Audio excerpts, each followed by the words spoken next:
ఇదిగో మన కలెక్షన్.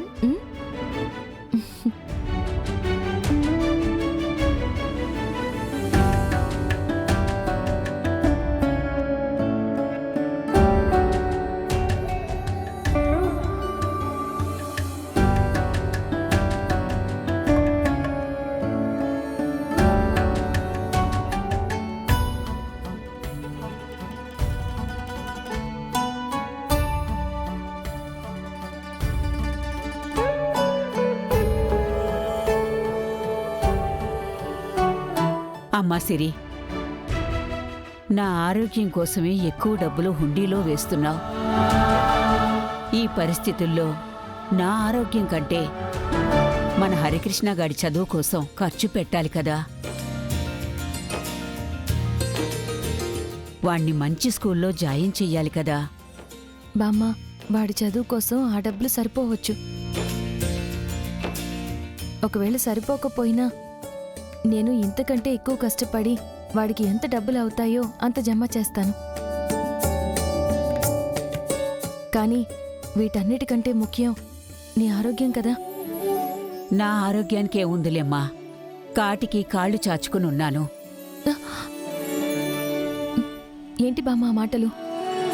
ఇంకెప్పుడు అలా మాట్లాడద్దు. నిజమే కదమ్మా, ఈ వయసులో నేను నీకు సహాయం చేయలేకపోతున్నాను. కనీసం నా ఖర్చులకు కూడా సంపాదించుకోలేక నీకు నేను భారంగా మారిపోయానమ్మా. ఏంటి బామ్మ ఆ మాటలు? ఆ రోజు నన్ను మీ ఇంట్లో ఉంచుకున్నప్పుడు నేను నీకు భారం అని నువ్వు ఆలోచించావా? ఆ రోజు నువ్వు నన్ను భారం అని ఆలోచించినప్పుడు నువ్విప్పుడు నాకు భారం అని నేనెలా ఆలోచిస్తాననుకున్నావు? నిజంగా నా మనవరాలు బ్రతికున్నా కూడా ఇంత బాగా చూసుకునేదో లేదో. కాని నువ్వు మాత్రం నన్ను నీ సొంత మనుషుల కంటే చాలా బాగా చూసుకుంటున్నావమ్మా. అదేంటి బామ్మ, నువ్వు నా సొంత మనిషివే కదా. నీది నాది ఆ దేవుడు కలిపిన బంధం అని నువ్వే చెప్తూ ఉండేదానివి. మరిప్పుడేంటి బామ్మ అలా మాట్లాడుతున్నావు? ఏం లేదమ్మా, సొంత వాళ్లే ఆస్తుల కోసం డబ్బుల కోసం పెద్దవాళ్లని పీడించుకు తిని వాళ్లని వృద్ధాశ్రమంలో చేర్పిస్తున్న సమయం ఇది. నేను ఏ పని చేయకపోయినా నన్ను కంటికి రెప్పలా చూసుకుంటూ నా కోసం కష్టపడుతున్నావమ్మా నువ్వు.